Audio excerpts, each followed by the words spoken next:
Jadi eh kayak bentar. Jadi untuk ada beberapa hal yang perlu nanti akan dibahas. Yang pertama tentunya tentang materi D3 kemarin. Terus yang kedua nanti ada tentang pembahasan mengenai tugas 3, yaitu tugas mengenai studi kasus. Nah, untuk yang pertama kita masuk ke penyampaian materi secara teoritis dulu ya. Sebelum nanti kita membahas tugas kayak gitu. Oke, bentar.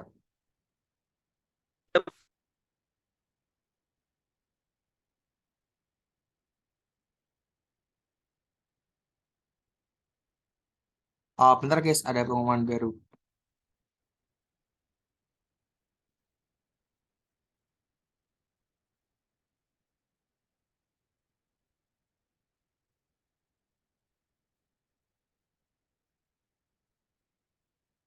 Kita langsung mulai dulu aja ya.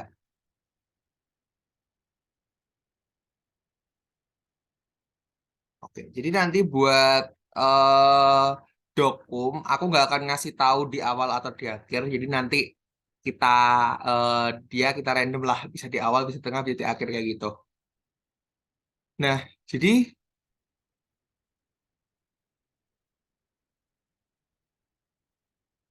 oke, kita mulai ya. Jadi kan kemarin itu kurang lebih kita itu kan kedatangan dari kakak-kakak AMP atau Atlas Medical Pioneer. Nah, Atlas Medical Pioneer itu adalah kayak organisasi di FK Unpad yang intinya tuh dia kayak menyediakan search buat penanganan pertolongan pertama. Intinya kayak gitu ya. Nah, terus yang kita bahas tuh apa? Itu pembahasan kita tuh dari awal tuh ada mengenai trauma muskuloskeletal. Nah, jadi trauma muskuloskeletal itu apa? Jadi untuk trauma muskuloskeletal di sini itu ada beberapa jenis ya yang akan dibahas. Yang pertama itu ada tentang luka, patah tulang, terkilir, dan kram otot. Nah, yang pertama tuh ada tentang luka. Nah, di sini tuh ada definisi tentang luka. Luka sendiri itu apa? Jadi kurang lebih itu luka itu merupakan kerusakan pada jaringan kulit atau kulit yang disebabkan trauma atau suhu. Jadi istilahnya tuh kayak luka tuh kerusakan pada suatu jaringan atau kulit ya, yang disebabkan oleh trauma ataupun suhu. Jadi bisa aja luka itu disebabkan oleh trauma atau kayak kontak terhadap sesuatu atau juga terhadap suhu. Makanya kita kan kenal ada yang namanya luka bakar, yang kalau kita tangan kita panas terus kita tangan kita terbakar itu ada yang namanya luka bakar. Nah itu kayak ada kontak dengan benda lain maupun dengan suatu suhu, paparan suhu. Gitu. Terus di sini ada beberapa jenis luka ya. Jadi yang pertama tuh ada luka memar. Modelnya itu kayak gini. Jadi kalau luka memar tuh dia tuh bisa dibilang kayak lebih ke luka pendarahan di dalam gitu, di dalam kulit. Jadi nggak sampai yang kayak muncul darah di luar kulit kayak gitu. Nah itu biasanya disebabkan oleh kerusakan jaringan, belum sampai kerusakan kulit. Terus di sini juga ada luka lecet, ada luka bakar. Nah, kalau luka bakar ini karena disebabkan oleh paparan dengan suatu suhu yang sangat tinggi. Terus ada luka tusuk, luka sayat, sama luka bekas gigitan ular. Nah, di sini tuh ada beberapa penanganan luka ya. Tapi di sini yang perlu aku tekankan, kita tuh sebagai seorang medik, satu hal yang perlu kita perhatikan adalah ketika melihat orang luka dan melakukan suatu penanganan, itu jangan panik. Yang penting adalah jangan pernah panik. Walaupun itu susah banget, tapi kendalikan diri kita sebisa mungkin jangan sampai kita ikutan panik. Nah, cara pertama untuk penanganan itu, pertama itu kita harus untuk menghentikan pendarahan. Jadi sama nih, lukanya itu darahnya itu keluar. Yang pertama kali kita lakukan adalah untuk menghentikan suatu pendarahan. Jadi kayak pendarahannya itu kalau bisa dihentikan, jangan sampai darahnya itu terus keluar, terus keluar, terus keluar. Gitu ya. Terus setelah ada pendarahan itu udah berhasil kita hentikan, kita bersihkan area luka. Biasanya dengan air mengalir ya. Usahakan selalu dengan air mengalir atau biasanya itu bisa diganti pakai NaCl atau antiseptik kayak gitu. Jadi bagiannya lukanya itu anggap aja ini luka sayat ya. Itu tuh kayak bagian sayatannya itu kita bersihkan pakai air dulu, terus kita usap gitu, kita usap. Nah, baru pinggiran lukanya itu kita bersihkan dengan antiseptik. Jadi jangan antiseptiknya itu langsung dikasih di bagian yang terkena luka itu tadi. Jadi kita kasihnya itu di bagian pinggiran yang terkena luka. Biasanya kan kalau ada bekas darahnya tuh yang di pinggiran luka kayak gitu ya. Ada bekas darahnya atau bekas kotoran. Nah, itu yang dibersihkan dengan antiseptik, bukan bagian yang terkena luka. Kemudian kita tuh habis dibersihkan, kita tuh ditutup dengan suatu kasa. Nah, kalau seumpama lukanya kering, itu kita tutup menggunakan kasa kering. Tapi kalau lukanya basah, kita itu tutup dengan kasa lembab. Caranya gimana? Kasa lembab itu ya kasanya kita celuk kayak kita basahin dengan air, terus kemudian diperes. Jadi terus kayak kasanya tuh lembab gitu loh. Itu untuk luka yang basah kayak gitu ya. Jadi kalau lukanya kering, kasanya kering. Kalau luka basah, berarti lah kasanya yang lembab. Nah, kemudian yang terakhir itu tentunya adalah untuk menjaga luka. Jadi kita itu harus menjaga luka. Jadi kayak kalau seumpama nih kasanya udah kotor, ya berarti kita bersihkan. Jangan sampai kasanya udah kotor, udah usang dan sebagainya, tapi kita masih pakai. Itu yang nggak boleh. Tuh. Terus kalau seumpama ada pendarahan nih, nah jadi kalau seumpama ada pendarahan, pendarahan itu kan bebas di mana saja bisa aja ya. Pendarahannya benar-benar sampai darahnya itu mengucur banget. Itu yang pertama itu korban. Kalau korbannya berdiri, itu kita posisikan dia itu pada posisi yang aman dan nyaman.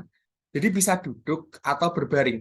Itu tergantung korbannya juga. Kayak kalau sekiranya korbannya itu duduk, posisi duduk itu dia merasa kurang nyaman, berarti kita harus membaringkan korbannya. Jadi pastikan kondisinya tuh aman. Nah, aman itu ada duduk, ada berbaring. Tapi kita juga harus memperhatikan kenyamanan korbannya. Kalau korbannya sekiranya nyamannya duduk, ya udah, berarti kita posisikan secara duduk. Kalau nyamannya berbaring, ya udah, berarti kita posisikan berbaring. Tapi yang perlu kita perhatikan posisi amannya terlebih dahulu. Itu duduk atau berbaring. Itu bebas. Yang kedua, itu tinggikan bagian darah, bagian yang berdarah itu di atas jantung. Contoh gini, kalau seumpama kaki kita yang mengalami pendarahan itu bagian betis kita ya, bagian betis itu terkena luka sayat terus pendarahannya terjadi secara terus-menerus. Itu jangan diposisikan kakinya cuma lurus sejajar dengan tubuh kita doang. Tapi kita posisikan agar bagian yang berdarah tuh benar-benar di atas jantung. Jadi kaki sama betis kita yang terkena luka, kena sayatan, ya berarti kakinya kita angkat. Agar posisi yang luka itu dia lebih tinggi jika dibandingkan dengan jantung. Jadi jangan sampai lurus atau sejajar ya, atau bahkan lebih parahnya jangan sampai lebih rendah. Nah, kemudian habis diposisikan lebih tinggi, kita tekan. Kita tekan agak lama sampai pendarahannya berhenti. Habis pendarahannya berhenti, kayak kita tuh bisa bersihkan bagian pinggirnya. Jadi intinya yang dibersihkan itu bukan bagian yang terdapat pendarahan, tapi sekitar bagian yang terdapat pendarahan yang ada kotoran-kotorannya. Itu yang kita bersihkan ya. Apalagi kalau menggunakan antiseptik, itu yang jangan sampai kena lukanya. Gitu.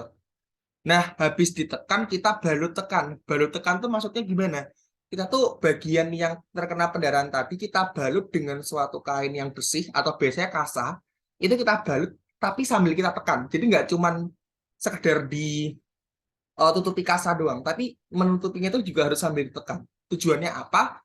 Biar ketika digunakan untuk bergerak, itu kayak nggak terjadi pendarahan ulang kayak gitu loh. Nggak terjadi pendarahan secara terus-menerus. Nah, kemudian habis ada luka, nah sampai penanganan pendarahan dan luka, ada yang mau ditanyakan terlebih dahulu nggak sebelum aku lanjut?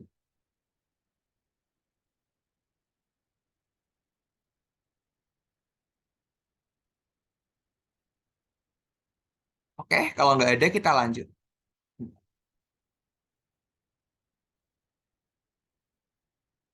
Ini penanganan memar ya. Nah, selanjutnya tuh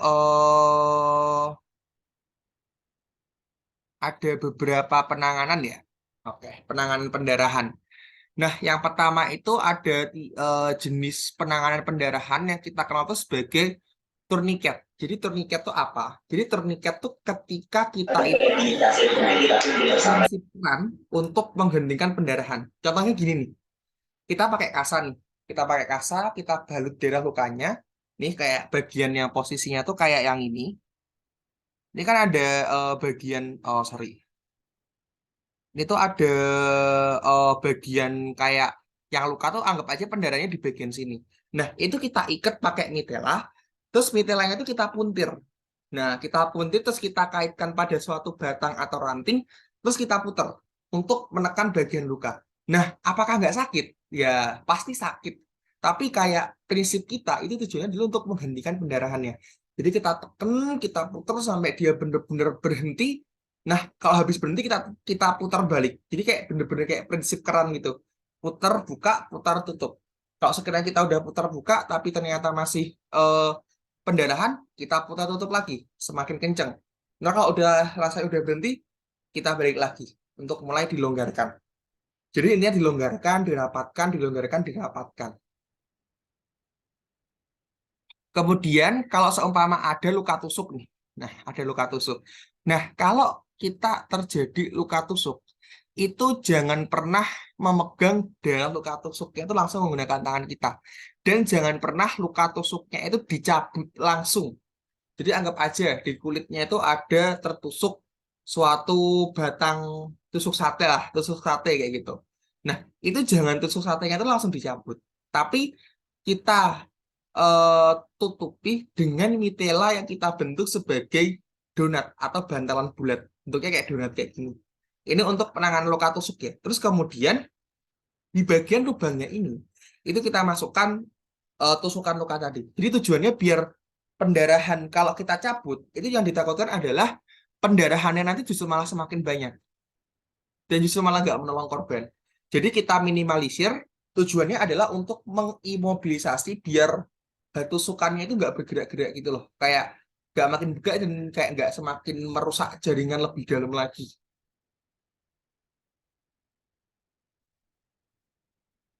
Nah, kemudian setelah kita kasus itu tadi, kita ada yang kita kenal sebagai kasus patah tulang. Nah, patah tulang itu apa? Jadi patah tulang itu adalah kondisi rusaknya struktur tulang, baik sebagian maupun keseluruhan. Jadi struktur tulang tuh kalau rusak itu bisa dikenal sebagai patah tulang. Yang mana patah tulang itu penyebabnya ada banyak. Yang pertama ada trauma atau cedera, yang kedua itu ada tekanan atau benturan secara berulang, dan yang ketiga adalah melemahnya kondisi tulang karena memang ya tulang itu udah melemah gitu. Kemudian di sini ada patah tulang terbuka. Patah tulang itu sebenarnya dibagi menjadi dua hal. Yang pertama tuh ada patah tulang terbuka sama patah tulang tertutup. Ya, bedanya apa? Kalau patah tulang terbuka, oke. Kalau patah tulang terbuka, itu dia itu ada bagian rongga tubuh yang ikut robek. Jadi simpelnya kalau patah tulangnya itu terbuka, itu tuh tulangnya sampai keluar dari dalam darah tubuh kita gitu loh. Jadi kayak sampai kelihatan tulang yang patah gitu. Itu patah tulang terbuka. Nah, kondisi patah tulang terbuka ini itu rawan banget untuk menyebabkan kontaminasi dan infeksi. Makanya kalau patah tulang terbuka itu biasanya langsung harus cepat-cepat ditangani kayak gitu. Nah, kalau patah tulang tertutup itu dia rusaknya itu di dalam kulit. Jadi kayak nggak sampai ada bagian tulang yang keluar dari jaringan kulit. Jadi masih di dalam dan itu ya kayak nggak terlalu rawan buat terjadi kontaminasi atau infeksi. Nah, di sini ada tanda atau gejala dari patah tulang. Oke, tanda atau gejala dari patah tulang itu yang pertama ada riwayat trauma. Jadi riwayat trauma tuh kayak contohnya tuh biasanya kalau riwayat trauma itu terjadi di para atlet ya. Contohnya para atlet itu kan biasanya kayak pernah cedera gitu ya. Jadi kayak kalau para atlet itu pernah mengalami cedera, terus tiba-tiba dia mengalami cedera lagi, itu perlu dicurigai. Tapi bukan berarti kayak pasti ya, tapi perlu dicurigai itu dia mengalami yang namanya trauma atau mengalami yang namanya patah tulang. Ya, jadi biasanya kalau itu tuh bisa dilihat dari beberapa temuan fisik. Yang pertama itu adalah look, feel, move. Nah, look itu biasanya contohnya nih, itu ada kelainan bentuk. Yang awalnya kakinya lurus, itu kok tiba-tiba ada bengkokan. Terus ada bengkakan atau perubahan warna kulit. Biasanya yang paling umum bisa dilihat tuh ketika ini. kayak ada perubahan bentuk sih, lebih kayak bengkok atau apa. Itu cara membandingkannya gimana? Itu bandingkan dengan kaki yang normal di sebelahnya. Jadi kayak kan ya manusia punya dua kaki ya. Itu kalau kaki salah satunya itu patah, itu bandingkan dengan kaki yang satunya. Apakah normal atau enggak? Kayak gitu. Nah, yang kedua itu adalah feel. Jadi kita rasakan denyut nadi atau pembuluh darahnya. Kita rasakan di bagian yang memang terindikasi terkena patah tulang. Yang terakhir itu adalah move. Coba minta pasien itu untuk sedikit, bukan untuk menggerakkan ya, sedikit menggerakkan. Kalau dia ada pergerakan yang tidak normal atau mungkin dia mengalami rasa sakit kayak kesakitan waktu digerakkan, itu berarti dia ada kemungkinan mengalami patah tulang. Nah, di sini kalau memang ada patah tulang, oke, itu ada do and don'ts. Do-nya, kalau memang nih, ketika ada pendarahan, contoh ketika ada tadi ada pendarahan terbuka, kayak patah tulang terbuka, itu kan pasti ada pendarahan. Pendarahan karena kan memang ya patah tulang terbuka itu sampai keluar jaringan kulit otomatis menyebabkan luka. Itu yang perlu kita lakukan adalah kita hentikan pendarahannya tersebut. Salah satu tujuannya itu adalah untuk menghindari tadi kontaminasi dan infeksi. Jadi kita balut luka yang terjadi pendarahan untuk meminimalisir pendarahan, baru kita lakukan pembidayaan. Nah, kalau pembidayaan itu wajib ya. Jadi pembidayaan itu bukan kayak apa ya, bukan kayak penanganan paling akhir gitu ya. Jadi kayak justru malah pertolongan pertama itu ya kita bidai kalau seumpama ada korban patah tulang. Nah, yang nggak boleh kita lakukan tentunya ya diurut atau dipijit. Ini sangat tidak diboleh untuk dilakukan. Yang kedua itu adalah banyak bergerak. Yang ketiga, kita luruskan paksa. Itu nggak boleh. Jadi jangan sampai kita luruskan paksa. Dan yang terakhir itu ya kita memasukkan kembali patah tulang ke dalam luka yang terbuka itu nggak boleh. Biarin aja. Kalau emang patah tulangnya terbuka, ya kita lakukan adalah bersihkan darah yang terjadi pendarahan. Jangan sampai kita apa-apain, kita lurusin atau kita apain atau kita pijet. Udah, biarin gitu aja. Habis itu kita bidai. Yang perlu kita lakukan adalah pembidaian. Kita bukan dokter yang bisa untuk mengembalikan bagian itu-itunya, kita lakukan pembidayaan. Nah, ini ada beberapa jenis bidai ya. Jadi ada tujuan dari bidai itu prinsipnya itu adalah untuk mengimobilisasi atau meminimalisir pergerakan. Jadi biar bagiannya yang terkena fraktur atau patah tulang itu tuh kayak nggak bergerak gitu loh, kayak minim untuk digerakkan gitu. Jadi biar karena kan kalau digerakkan kan lebih takutnya nanti lebih parah ya. Jadi tujuannya adalah biar bagian yang ini itu terjadi imobilisasi atau meminimalisir pergerakan. Nah, di sini ada contoh proses pembidaian ya. Jadi ada beberapa jenis bidai. Ini ada bidai dengan tangan, biasanya kayak dibopong kayak gendongan tangan gitu. Terus ini ada juga beberapa jenis bidai yang lain. Nah, habis oke, sampai patah tulang, teman-teman ada yang mau ditanyain dulu atau enggak?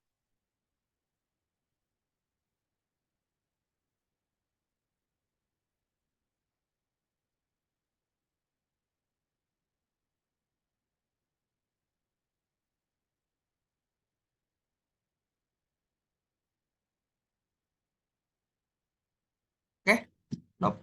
Andy ada nggak Andy? Andy, Andy, terusin dong, terusin. Yang bagian terkilir.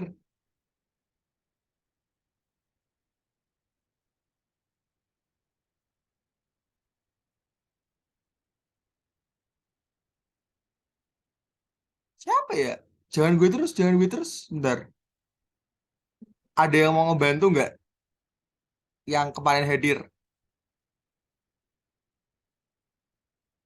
Cobain.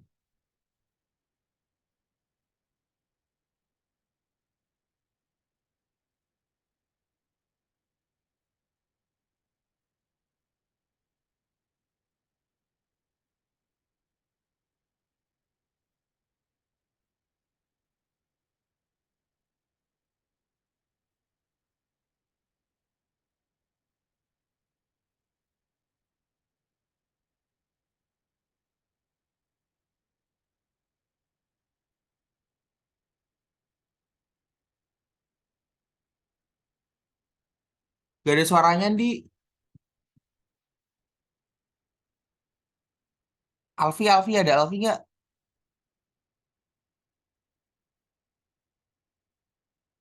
Alfi siapa? Aang, Aang, lanjutin Ang, Nah, kok aku. lanjutin, lanjutin. Ya udah. Jadi yang berikutnya itu kan terkilir.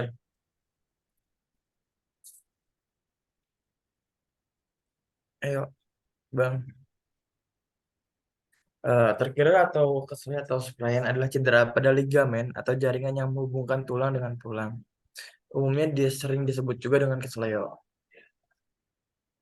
Jadi apa kayak dipersendirian gitu sih. Kalau harusnya kan kayak apa jaringan yang menghubungkan tulang dengan tulang ya. Bener nggak, Pik? Bener, bener. Oke.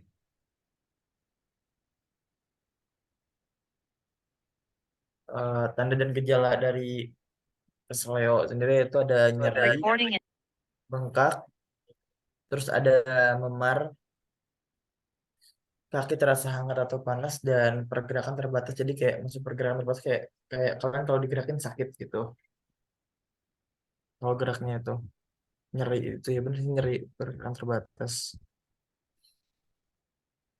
Ayo Pik. Perkembangan kemana?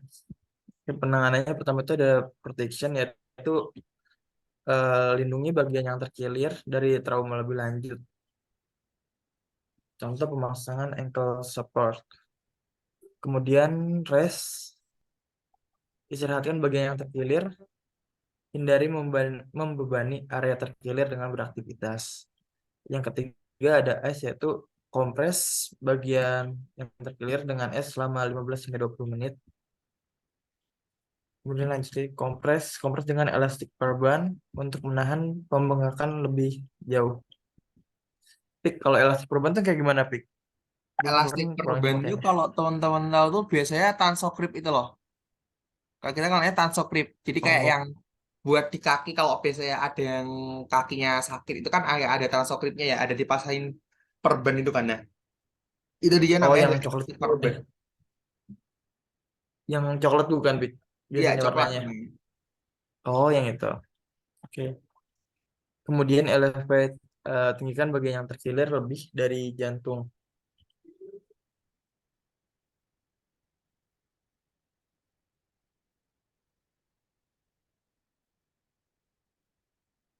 Kemudian yang tidak boleh dilakukan yaitu diurut atau pijat dengan sembarangan karena takutnya pas diurut atau pijat malah ada luka lain kayak apa atau apa kalau nggak bisa kan kadang bisa geser atau apa. Kalau yang ngurut atau pijatnya nggak bisa tuh. Kemudian banyak bergerak atau dipaksakan bergerak sama sih hampir sama kayak risiko dari diurut atau dipijat. Oke, lanjut ya. Yuk, kram yang kemudian crop otot. Siapa dah yang lanjutin? Tidak, aku aja mau Pak. Oke, jadi selanjutnya itu ada kram otot. Jadi kalau kram otot itu adalah kontraksi atau penegangan otot secara terus-menerus yang terjadi secara tiba-tiba. Itu definisinya ya. Nah, untuk kram otot sendiri itu penyebabnya itu biasanya kayak ada aktivitas berat dan juga ada kondisi kepanasan, kedinginan atau kekurangan elektrolit dalam tubuh. Biasanya kalau teman-teman udah lemes banget gitu, contohnya kalau udah lemes, kepanasan, terus tiba-tiba teman-teman jatuh. Nah itu biasanya nggak jatuh sih. Biasanya ya salah satunya adalah jatuh gitu. Itu biasanya kan ototnya kayak kaku gitu ya. Itu salah satu penyebab dari kram otot tuh ya teman-teman itu dalam kondisi yang kelelahan tapi dengan suhu yang sangat dengan paparan suhu yang sangat ekstrim kayak gitu. Nah, tanda dan gejalanya itu yang pertama ada kontraksi otot, di mana itu terjadi secara menerus-menerus dan terjadi secara tiba-tiba. Dan biasanya itu ada rasa nyeri gitu. Kalau teman-teman pernah lah ya kayak ngerasain kram otot tuh lumayan sering banget. Biasanya kalau teman-teman lagi capek banget, terus tiba-tiba teman-teman tidur, terus kebangun, tiba-tiba kakinya kayak kram gitu. Itu sering banget ya terjadi. Nah, kesemutan tuh sebenarnya ini nggak sih kalau kesemutan tuh aku memahami kesemutan tuh dia bukan sebagai bentuk kayak cedera otot gitu loh. Jadi kalau kesemutan tuh karena lebih kasusnya tuh kayak pingsan gitu. Jadi kayak dia tuh kekurangan aliran oksigen sama aliran darah di bagian yang terkena kaki. Contoh kalau kamu kebaikan jongkok gitu ya, kebaikan jongkok gitu kan bagian kaki itu kan bagian Waalaikumsalam. itu kan akan mengalami yang namanya apa ya, peredaran darahnya itu nggak lancar di bagian kaki gitu. Makanya itu kayak awal dari kesemutan gitu. Nah, kalau kram otot itu dia bener, dia itu kayak lebih fokus sama cedera otot gitu, cedera otot tapi biasanya kayak nggak separah yang terkilir tadi gitu loh. Kalau kram itu dia kayak ototnya itu kaku, otot kaku lah gitu. Nah, ini ada beberapa penanganannya. Itu pertama diistirahatkan lah, diistirahatkan bagian tubuh yang kram. Terus yang kedua itu diregangkan ke arah yang belakangan, counter stretch. Kalau teman-teman lihat pernah tahu kalau ada orang di sepak bola itu geringgingen itu kalau di bahasa Jawa itu dia kesemutan ya, geringgingen itu kesemutan. Nah, kalau counter stress itu kalau teman-teman tahu, kalau tiba-tiba orang jatuh gitu atau olahraga, itu yang kakinya biasanya ditekuk itu loh. Telapak kakinya ditekuk, diteken itu sama orang-orang tuh sama kayak betis kita tuh ditarik, didorong gitu. Itu namanya counter stretch. Ya, biasanya di gambarnya sih. Terus kita kompres bagian yang kram itu dengan air hangat atau diobati dengan kayak contohnya counter pain gitu. Kemudian itu kayak kita berikan cairan elektrolit dan juga minuman kayak contohnya Oralit, Pocari, dan sebagainya. Terus kita kalau memang belum pulih, ya kita bawa ke rumah sakit. Ini contoh counter stretch ya. Jadi kayak ditarik, terus pahanya diginiin, namanya counter stretch itu kayak gini gambarnya. Jadi kayak ini telapak kakinya ditekan gitu, terus ini pahanya kayak ditekan, didorong, terus perutnya kan karena perut itu geraknya ke bawah, itu ditarik ke atas kayak gitu. Oke. Sampai sini ada yang mau ditanyakan dulu nggak? Sampai masalah trauma muskuloskeletal.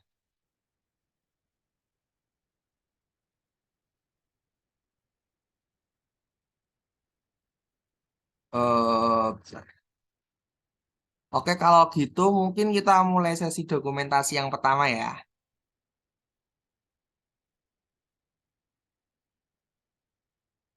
Oke, silakan on cam guys.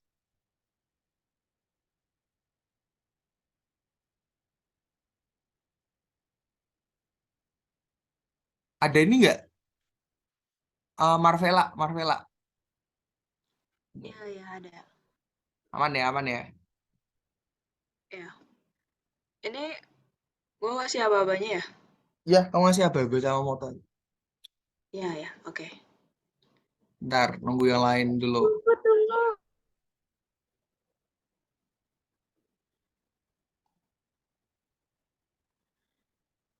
Wih, mantap. 129 orang. Nih, masih banyak yang belum on cam nih.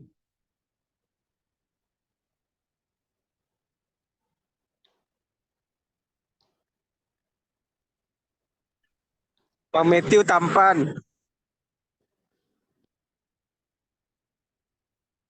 Apa sih IPA kimia? Apaan sih?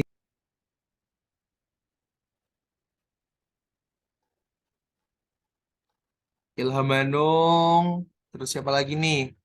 Aku panggil satu-satu. Kemala, Mustika Sausan, Rahmat Citra, Ahmad, Mestala, Faiza, Najwan Cakap, Rafida, Dahlia, Regina, Marsha, Yasmin, Khonitah, Alsya, Prudensia, Flavia, Nabila Syifa, Feby, Eliza, Andy. Lu malah nggak on cam di. Parah.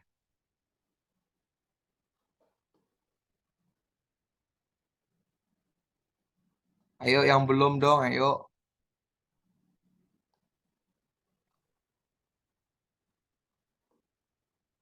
Berarti 3 slide ya, Marvella? Ya nggak sih, 3 slide nggak sih? Ya 3 slide. Ini di gue 4 sih. Oh ya udah, Eh, bentar. 3 nggak sih? Oh, Itu ada Marvella. 16, sorry, sorry. Oke, 3 kan.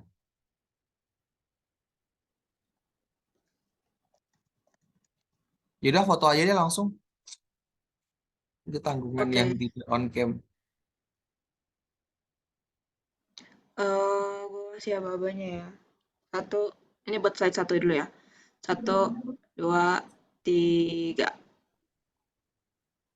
Oke. Terus buat slide yang kedua, sebentar. 1, 2, 3. Sorry bentar. Itu ada chat yang masuk.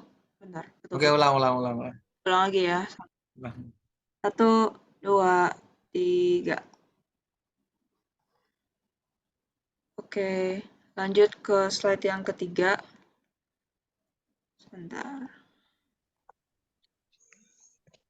1, 2, 3.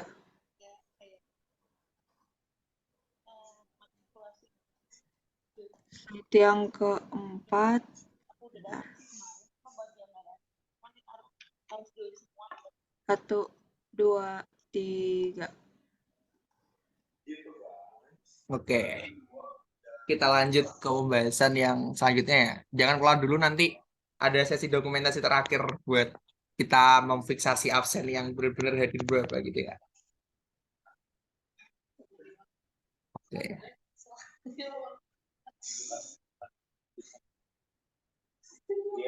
Nah, dari yang pemaparan tadi itu dari teman-teman ada masih bingung atau masih mau ditanyakan atau enggak?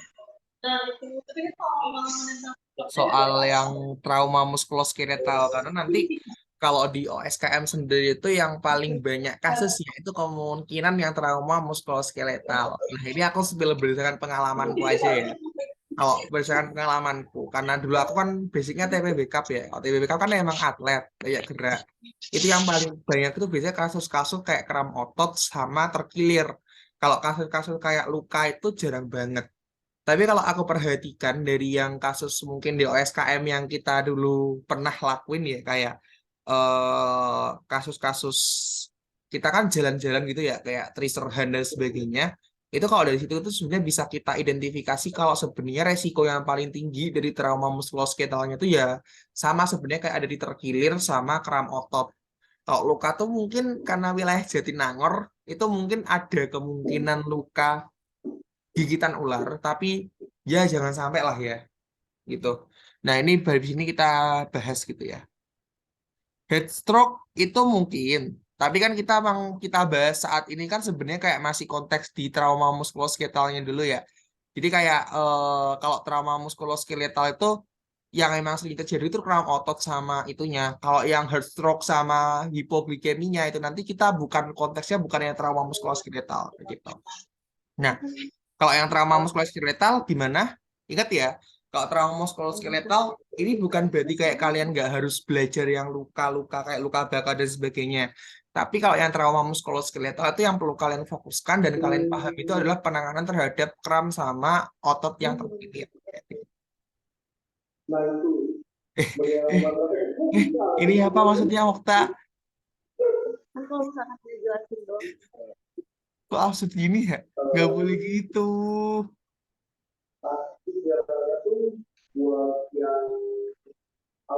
Oke, kita lanjut ya.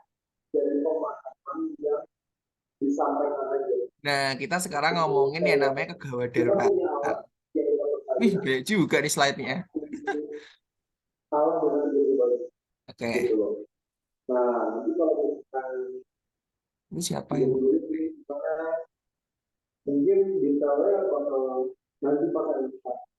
Oke, kita mulai ya. Ini masih dari AMP juga slide-nya karena orang yang nanganin itu juga sama. Nah, teman-teman pernah ini nggak ke IGD? Terus di IGD itu kayak ada ini, kayak ada pembagian-pembagian jalur. Ada yang khusus ruangan hijau, ruangan kuning, sama ruangan merah. Kalau yang hijau itu biasanya dia kayak gawat, tapi tidak darurat. Kayak gitu. Pernah nggak? Pernah lah ya. Nah, bukan lampu lalu lintas ya. Oke. Nah, jadi itu tuh namanya adalah triage atau triase dari klasifikasi korban. Nah, Kalau 3H itu sebenarnya ada beberapa pembagian. Yang pertama adalah gawat darurat. Udah gawat, udah darurat, kayak gitu. Yang kedua tuh ada yang gawat dan tidak darurat, terus ada tidak gawat dan darurat, sampai terakhir adalah tidak gawat dan tidak darurat, gitu. Kemudian prinsip-prinsip pertolongan pertama. Nah, di sini kan kalian kan bakal menjadi beberapa hal yang harus apa ya, kayak kalian apa namanya perhatikan gitu. Jadi sebagai seorang penolong pertama itu ada hal-hal yang perlu kalian perhatikan. Yang pertama tuh ada amankan situasi. Jadi pastikan kayak kita tuh, jadi pertama tuh ada amankan situasi, terus cek kesadaran, terus help, CAB, bantuan P3K, dan evakuasi. Nah, yang pertama tuh ada shock. Shock itu apa? Oke. Oke, shock. Shock itu adalah berkurangnya peredaran darah ke seluruh tubuh dan memerlukan penanganan segera. Nah, shock itu sebenarnya ada beberapa jenis. Ada yang hipovolemik atau karena disebabkan oleh pendarahan banyak atau normovolemik. Nah, kalau normovolemik itu dibagi lagi menjadi dua. Ada yang kardiogenik sama neurogenik. Jadi isi simpelnya itu tuh kayak shock. Itu sebenarnya adalah kondisi ketika kita tuh kekurangan peredaran darah. Kayak gitu. Nah, tanda-tanda shock. Yang pertama tuh gelisah atau penurunan kesadaran. Yang kedua itu adalah produksi urin yang berkurang. Yang ketiga itu adalah kulit dingin dan pucat. Yang keempat itu adalah nadi cepat dan lemah. Dan jadi istilah shock itu tuh kayak pingsan lah ya. Ya, tadi aku bilang pingsan ya. Shock itu hampir sama kayak pingsan kayak gitu. Nah, penanganan shock sendiri itu yang pertama itu tentukan ada peredaran darah dan segera atasi. Nah, kemudian posisi Trendelenburg. Nah, posisi Trendelenburg itu kayak posisi yang ketika kaki itu lebih tinggi jika dibandingkan dengan jantung. Jadi itu kayak memastikan peredaran darah dalam tubuh kita itu lancar gitu loh. Jadi kayak jangan sampai ada yang bagian nggak lancar. Jadi pastikan kayak peredaran darah menuju jantung itu juga lebih kayak tercukupi gitu. Biar yang dipompa pun juga mencukupi gitu. Kemudian untuk penanganan shock itu ada jaga suhu tubuh agar tetap optimal, cek tanda vital pasien sama bawa ke sarana kesehatan terdekat. Nah, ini ada gigitan ular. Nah, jadi kalau gigitan ular tuh prinsipnya itu adalah ini nggak ular juga, cuman ular doang ya. Serangga yang berbisa dan juga ular itu prinsip penanganan cuma satu. Kita harus menanganinya dengan sangat serius. Jadi nggak boleh main-main. Ingat, nggak boleh main-main. Nah, ini kalau ini mah sebenarnya kayak nggak apa ya, nggak terlalu penting gitu ya. Misalnya kayak ininya, ya jenis-jenis ular. Aku paling fobia sama ular sebenarnya jujur. Ini mah bukan nyaplok, ini mah raur. Nah, gitu ular. Ini ada persebaran ular. Nah, kalau seumpama ada penanganan yang ular, itu yang perlu pertama kalian lakukan adalah tetap tenang dan jangan panik. Dan kalian nggak usah sok-sokan jadi pawang ular. Nggak usah ularnya sok-sokan mau ditangkap atau mau dipegang atau mau dikejar. Takutnya malah kalian ikut kena. Jadi yang pertama tenang, jangan panik dan tenangkan korban. Jadi jangan malah kalian ikutan panik atau malah mau ngambil ularnya itu jangan sampai. Yang kedua itu adalah imobilisasi seluruh tubuh dengan posisi yang nyaman dan aman. Jadi kayak bagian yang terkena tadi itu langsung diimobilisasi atau istilahnya kayak dikurangi pergerakannya gitu. Terus kemudian langsung hubungi fasilitas kesehatan dan rujuk ke fasilitas kesehatan yang memiliki sabu atau serum anti bisa ular. Nah, ini tuh kayak ada beberapa prinsip-prinsip imobilisasi. Jadi kalau habis kena gigitan ular itu tuh bisa kayak di bagian yang terkena luka tuh diimobilisasi gitu loh. Kayak apa ya istilahnya kayak langsung ditekan, bukan ditekan diikat tuh bukan, tapi kayak diimobilisasi biar nggak banyak gerak. Yang bagian terkena luka tuh biar nggak banyak gerak-gerak. Kemudian kita transportasikan. Jadi kayak kita harus mentransportasikan ke layanan kesehatan terdekat secepatnya. Nah, kalau ada terjadi gigitan ular, jangan dipotong, jangan main amputansi aja. Ini yang pasti. Yang kedua, jangan dihisap. kalian kalian kena kalau gitu. Terus kemudian mengikat bagian yang atas, jadi jangan sampai di turniket bagian yang terkena bisa itu jangan sampai. Nggak usah memberikan bahan kimia ilegal, herbal dan sebagainya. Apalagi jangan sampai mencoba menangkap ularnya. Oke, jangan sampai. Nah, kemudian ini kan masih trauma ya. Kalau kayak ular-ular ini kan masih luka, masih trauma muskuloskeletal. Nah, kita baru masuk ke yang kasus-kasus non-trauma. Nah, kalau kasus non-trauma tuh ada studi kasus nih. Pada siang hari kamu sedang merasakan kelas olahraga, kemudian salah satu temanmu terlihat pucat, lemas, berbicara meracau. Sebelum olahraga dimulai, ia memberitahu bahwa ia belum sarapan pagi. Menurutmu, apa yang terjadi pada temanmu dan apa yang selanjutnya harus kamu lakukan? Di situ yang pertama ada heat exhaustion atau heat stroke. Nah, heat exhaustion atau heat stroke itu merupakan kumpulan gejala yang muncul karena paparan suhu yang tinggi yang sangat lama. Jadi kayak kalian kepanasan maksudnya kayak gitu. Ini ada ciri-cirinya, ada beberapa perbedaan. Kalau di tahapan heat exhaustion itu tuh kalian masih yang eh masih belum tahapan yang parah banget. Itu biasanya kayak kalian tuh berkeringat banyak, terus kalian tuh mulai pusing atau kebingungan, terus suhu tubuhnya tuh lebih tinggi dari 37 dan mengalami yang namanya muntah. Nah, kalau heat stroke itu dia suhu tubuhnya tuh lebih tinggi daripada 40 derajat Celcius dengan penurunan kesadaran, terus kehilangan koordinasi dan biasanya paling parah tuh mengalami kejang-kejang. Untuk penanganannya, itu yang pertama adalah pindahkan ke tempat yang lebih teduh. Jadi kayak kita tuh harus memindahkan korban ke tempat yang lebih teduh. Yang kedua, kita melonggarkan baju. Jadi baju yang kayak ketat-ketat gitu tuh dilonggarkan gitu kayak kita kemeja gitu kan. Kemeja itu kan kayak kadang kan nggak elastis ya. Kita tuh renggangkan kemejanya gitu loh. Kita renggangkan tujuannya adalah untuk memudahkan panas keluar dari tubuh. Kemudian kompres dingin pada bagian kulit yang tipis. Biasanya kayak di tengkuk, di paha atau di ketiak. Itu tujuannya adalah untuk mengeluarkan suhu tubuh biar kayak lebih terkatalisasi lah simpelnya kayak gitu. Bentar ya.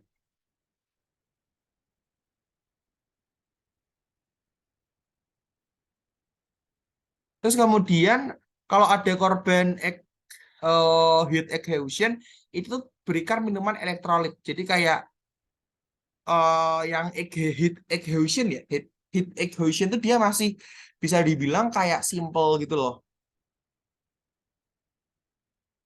Kayak apa ya? Kayak simpelnya tuh heat exhaustion tuh kayak dia tuh masih belum yang amblek-blek gitu.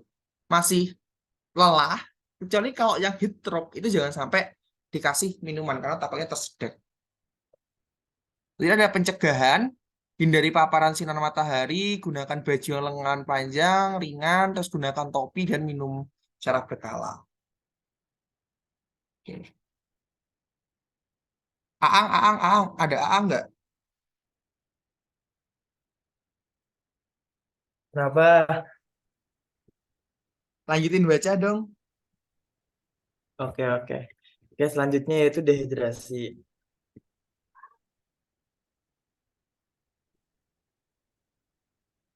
Oh iya, bentar, sorry. Oke.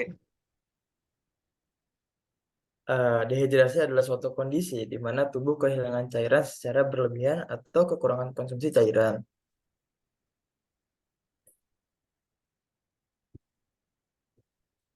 Penyebab dehidrasi sendiri bisa disebabkan oleh beberapa hal seperti kurangnya konsumsi cairan, keringat berlebih, di mana penyebab keringat berlebih sendiri bisa disebabkan oleh demam, aktivitas fisik, dan paparan panas.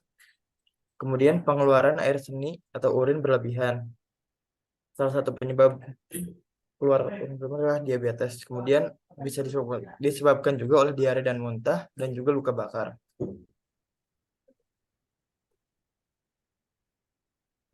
Tanda dan gejala untuk ringan hingga sedang ada tanda berupa kehausan yang cukup parah, mulut kering, mulai berkurangnya keinginan untuk kencing, sakit kepala, dan demam. Untuk yang penanganan untuk korban sadar bisa diberikan oralit atau air minum pengganti. Estimasi termudah adalah dengan memberikan sebanyaknya sampai korban merasa tidak haus. Sedangkan untuk estimasi lain adalah pemberian 100 mili ORS setiap 5 menit sampai kondisi korban stabil. Untuk korban tidak sadar, karena korban tidak sadar segera rujuk ke RS, nantinya cairan elektrolit akan diberikan lewat selang infus agar tidak tersedak. Kemudian untuk pencegahan, pertama bisa dengan minum air yang cukup setiap hari, yaitu minimal 8 gelas per hari. Kedua, jika berolahraga pada cuaca panas dan kehilangan banyak mineral dalam keringat, minuman olahraga seperti Mizon, Pocari Sweat, dan lain-lain dapat membantu. Yang ketiga, hindari minuman yang mengandung gula dan kafein. Dan yang terakhir yaitu perbanyak minum ketika cuaca panas atau saat sakit. Langkah membuat oralit. Yang pertama, siapkan bahan yaitu air putih matang 1 gelas atau sekitar 200 cc. Kemudian garam sebanyak 1/4 sendok makan dan gula sebanyak 1 sendok makan. Kemudian tuangkan gula dan garam ke dalam 1 gelas air putih dan kemudian diaduk secara merata.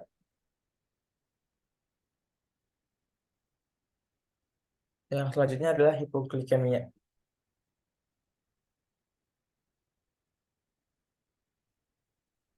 Hipoglikemia merupakan gangguan kesehatan yang terjadi ketika kadar gula di dalam darah berada di bawah kadar normal, yaitu kurang dari 70 mg per desiliter.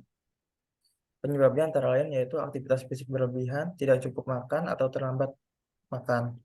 Dan yang ketiga yaitu cuaca dingin.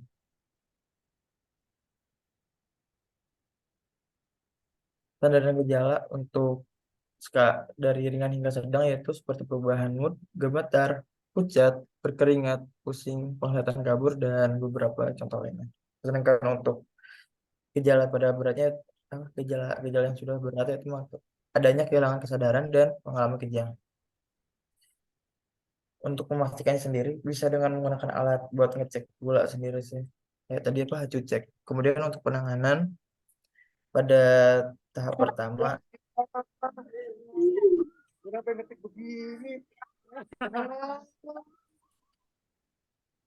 konsumsi bertahap makanan atau minuman yang mengandung karbohidrat atau gula sederhana seperti air gula, madu, coklat, gula merah ataupun kurma.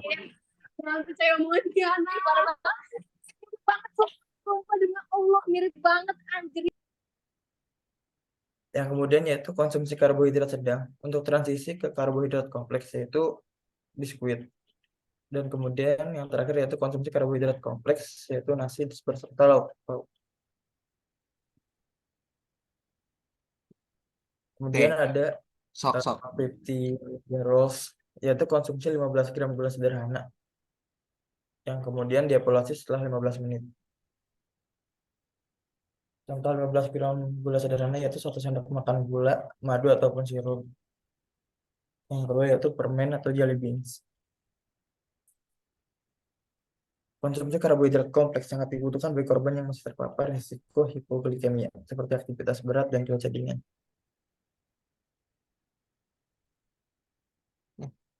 Sok, lanjut dulu. Bentar. Pencegahannya yaitu dengan makan berat dengan porsi seimbang maksimal 3 jam sebelum aktivitas fisik. Yang kedua, makan makanan ringan dengan kadar gula tinggi maksimal 30 menit sebelum aktivitas fisik. Dan yang terakhir yaitu makan camilan secara berkala, yaitu 2 jam sekali pada saat melakukan aktivitas dengan durasi yang panjang.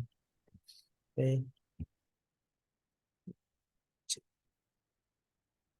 Oke, makasih untuk Aang. Nah, selanjutnya ini ada bantuan hidup dasar atau BHD ya. Nah, buat BHD itu mungkin aku jelasin aja mulai dari awal. Nah, jadi kan ini tuh ada studi kasus nih. Di kasus Halloween, kalian tahu lah ya di status di Itaewon kemarin 30 Oktober 2002 kan sempat ada kasus Halloween di mana 154 tuh meninggal akibat berdesakan itu kan. Nah, kemudian, kapan itu BHD dilakukan? Apa tujuan BHD dan siapa yang bisa melakukan BHD? Nah, kapan BHD dilakukan itu adalah ketika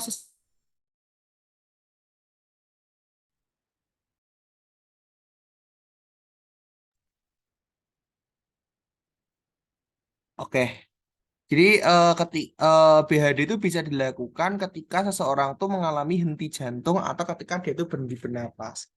Tujuan BHD itu apa? Jadi tujuan BHD itu sebenarnya simpelnya itu untuk mengembalikan fungsi jantung dan juga fungsi dari paru-paru itu sendiri. Nah, siapa yang melakukan BHD? Itu yang melakukan BHD itu adalah ya si ini ya yang orang-orang yang memiliki kemampuan BHD kayak gitu. Nah, kemudian prinsip BHD itu ada beberapa tahapan. Yang pertama itu adalah danger, yang kedua itu response, yang ketiga itu ada seek for help, dan terakhir adalah CAB. Yang pertama itu adalah danger. Nah, jadi kalau kalian menemukan orang dengan kondisi henti jantung dan henti pernafasan, itu yang pertama kali harus kalian lakukan adalah memperhatikan kondisi sekitar. Contoh ketika korban itu ada di tengah jalan, yang perlu kalian lakukan adalah membawa korban ke pinggir terlebih dahulu. Jadi pastikan diri kalian itu juga selamat, korbannya pun juga selamat. Jangan sampai kalian menyelamatkan korban, tapi kalian justru mengakhiri korbannya. Kemudian ada respons. Nah, respons itu tuh kayak kita tuh coba kayak memberikan respons apakah korban itu ketika kita tepuk-tepuk, kita shake and shout, kita teriak, itu korban itu sadar atau enggak. Itu tujuannya adalah untuk mengecek respon korban apakah dia itu udah masih sadar atau enggak. Nah, kalau kita udah shake and ini, kita langsung melakukan namanya adalah seek for help. Jadi kita yang pertama itu panggil orang sekitar untuk membantu juga, nantinya juga untuk membantu PHD dan sebagainya. Yang kedua itu adalah menghubungi rumah sakit terdekat. Nah, ketika menghubungi rumah sakit atau ambulans, berikan informasi berikut. Jadi berikan informasi jumlah korban, perkiraan usia, jenis kelamin, lokasi kejadian, dan kronologi kejadian.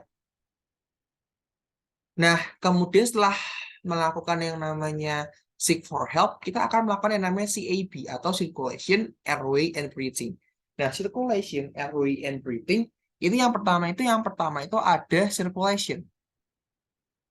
Oke, Andy, siap. Nah, circulation itu adalah kondisi ketika kita itu mengontrol pendalaan agar terjadi. Jadi kalau henti jantung yang pertama kali kita lakukan adalah untuk mengembalikan fungsi jantungnya terlebih dahulu. Maka kita lakukan adalah circulation. Yang kedua itu ada airway. Kalau kita jantungnya itu udah berfungsi dengan lumayan baik, kita akan lakukan airway itu untuk airway itu memastikan bahwasanya tidak ada sumbatan jalan nafas. Dan terakhir itu adalah breathing, yaitu untuk mengecek kondisi pernafasan. Nah, circulation yang pertama harus kita lakukan itu adalah kita tuh merasakan nadi korban.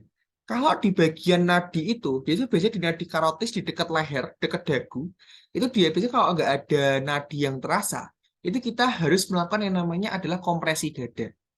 Nah, kompresi dada itu yang pertama kali dilakukan, itu dia adalah mencari titik pertemuan antara kedua tulang ini ya, ada tulang rusuk yang menempel pada tulang dada, pertemuannya itu kita cari bagian mana, terus kita tekan dengan tangan, posisinya kayak gini tangannya, kayak yang di bagian D.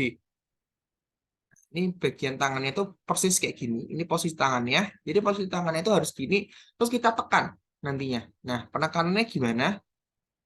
Nah, kita lihat. Nah, ini posisi tangannya kayak gini ya. Terus kita tekan bagian dada itu sekuat-kuatnya. Itu sampai 30 kali, 30 kali tekanan. Jadi jangan ragu-ragu buat menekan.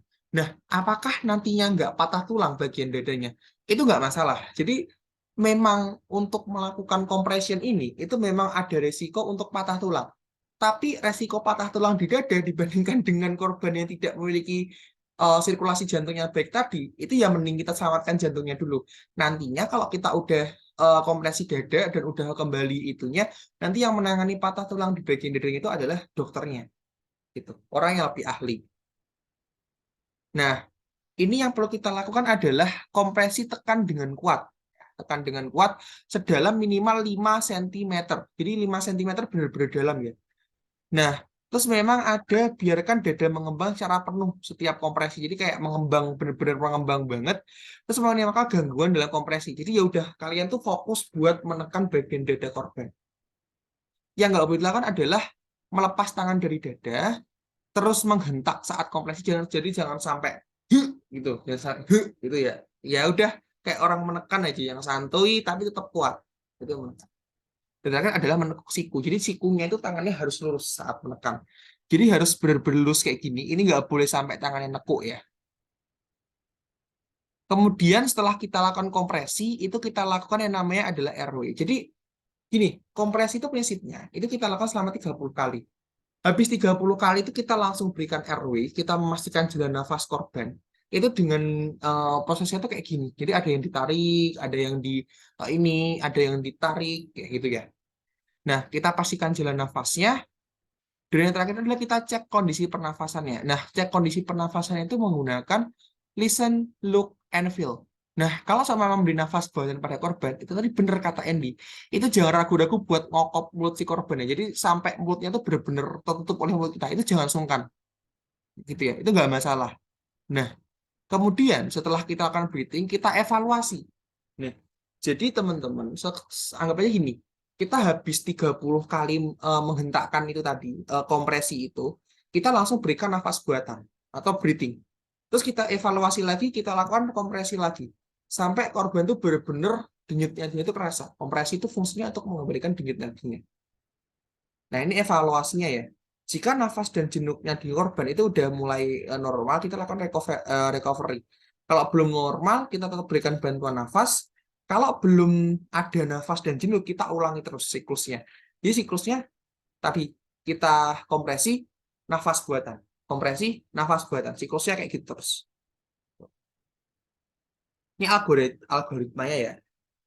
Jadi kalau udah circulation-nya udah balik, kita nanti berikan jalan nafas, terus kita berikan cek nafas, dan kemudian kalau seumpama kita sirkulasinya masih jelek, kita lakukan kompresi jantung, terus berikan nafas jalan, kalau breathing-nya jelek, kita langsung masuk ke bantuan nafas.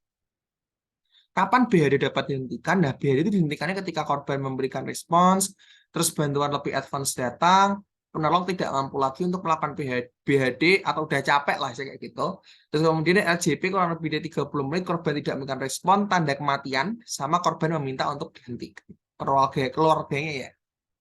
Ini BHD sejak pandemi itu ada alatnya ya, namanya adalah back valve mask.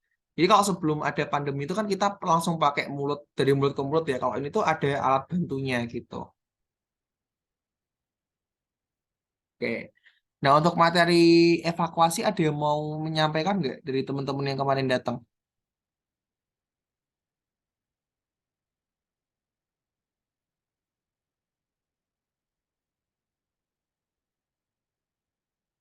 Ini nggak ada yang mau nyampein materi evakuasi nih. Atau Aang lagi deh. Ini materi terakhir nih. Oke. Oke deh, oke deh.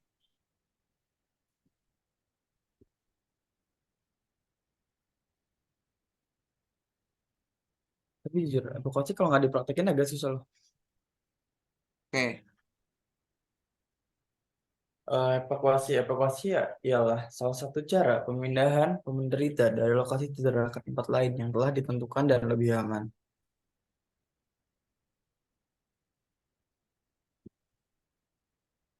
Prinsip evakuasi yaitu yang pertama adalah evakuasi dilakukan jika perlu. Kemudian untuk melakukan evakuasi diperlukan teknik baik dan benar, penolong dalam keadaan sehat, tidak membuat cedera lebih lanjut pada penderita, tidak mencederai penolong dan hindari cedera pada penolong. Suara gue masuk gak sih? Ya. Oh, enggak. Tadi nanya suara gue masuk nggak? Masuk, masuk, masuk. Oke.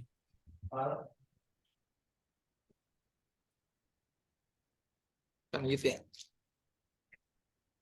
Oke, syarat evakuasi yaitu untuk korbannya sendiri. Korban harus dalam keadaan stabil, telah mendapatkan bantuan hidup dasar.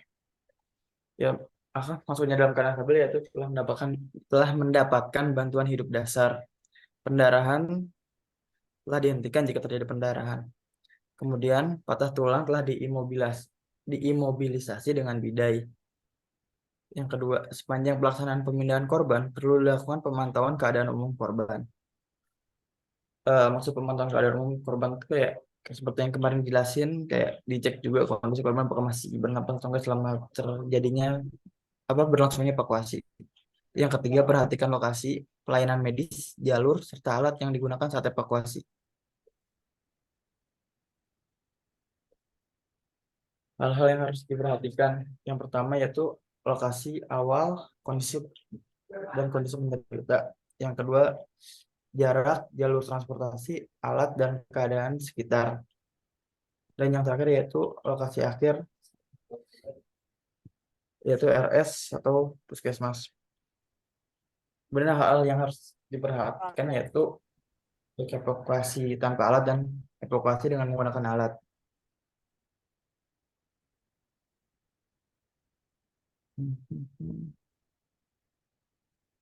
Oke, jadi untuk evakuasi tanpa alat dengan satu penolong. Jadi pertama buat ngangkat korbannya itu kita dari bagian kepala korban dulu, maksudnya dari bagian belakang. Kita dari belakang korban gitu, dia tangan kita masuk ke sela-sela keteknya gitu, terus diangkat dari belakang. Kemudian kalau udah diposisikan ke dalam keadaan berdiri juga diberdiriin. Kalau udah berdiri, posisi korban dibalikan menghadap kita, kemudian tangan bisa diposisikan seperti yang terlihat di gambar, dan korban dinaikkan ke punggung atau pundak kita. Tangan yang satu usahain megangin dua kaki korban, dan tangan satunya itu megangin tangan korban yang satunya. Kemudian diangkat seperti posisi gambar.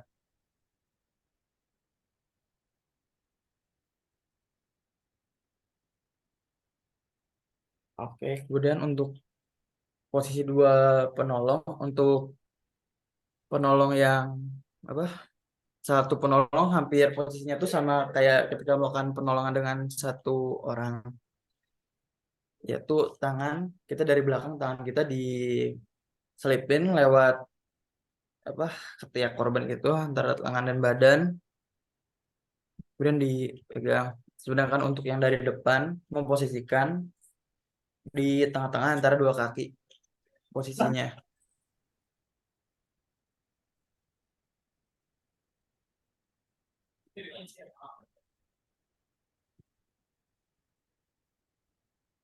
Kemudian untuk evakuasi dengan alat bisa dengan yang pertama yaitu tandu dengan menggunakan punca atau selimut, dan yang kedua dengan kursi.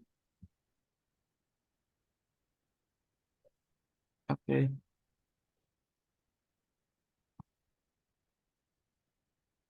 Ya, baik. Gitu aja sih. Soalnya susah juga nggak ini tandu ke meja. Oke. Yang kelima tandu dengan pramuka. Kemudian untuk selama evakuasi dilakukan monitoring terhadap kesadaran korban. Itu seperti yang tadi diomongkan, selama evakuasi itu perlu dilihat apakah korban dalam keadaan sadar, kemudian pernapasannya, dan juga masih bernapas atau enggak, denyut nadinya, dan juga bagian tubuh yang cedera. Maksudnya kenapa sih kayak kalian udah capek-capek evakuasi, ternyata yang dievakuasi malah katanya udah meninggal, kayak denyut nadinya udah hilang, pernapasannya nggak ada. Kalau dari yang dijelasin gitu sih kemarin.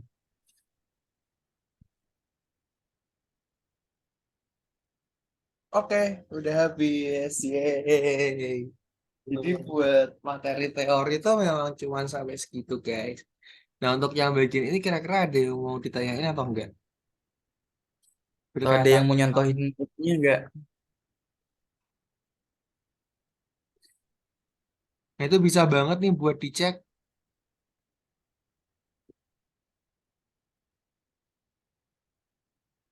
Ini,